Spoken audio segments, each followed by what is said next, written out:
Yes, it was, again, another learning curve. I kept getting thrown into things and I didn't have a clue what I was doing and sort of find my way. But yeah, multi-cameras, it's a different animal. It's great if you have little ones. It was already a family, and I was sort of coming into a show that was already set up. There were some interesting moments because there was one producer who really wanted Suzanne to be less glamorous on the show, and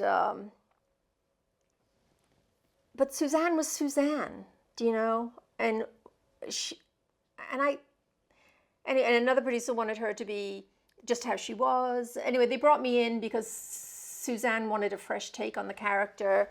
She and I really did bond. I absolutely adored that lady.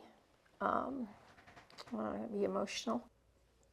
And then, I just figured it out. It was a much smaller footprint for the costume department. It was, it wasn't as, we didn't have huge extra scenes or giant factories like we did on Homefront, and I didn't have 200 or 300 extras a day.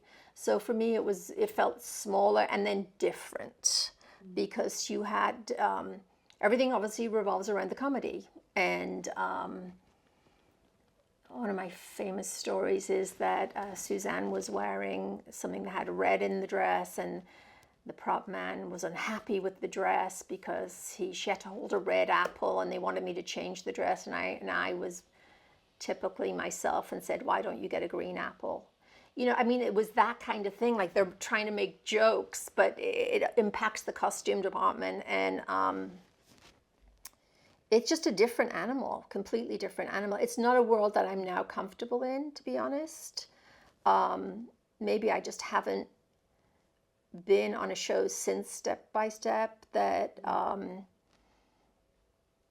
was, as for me at the time, challenging, but also I just don't think comedy is my world, because I want the costumes to stand alone. I think if you're making jokes about the clothes, which happens a lot, that's not funny, but people think it is funny, and it's just not my world.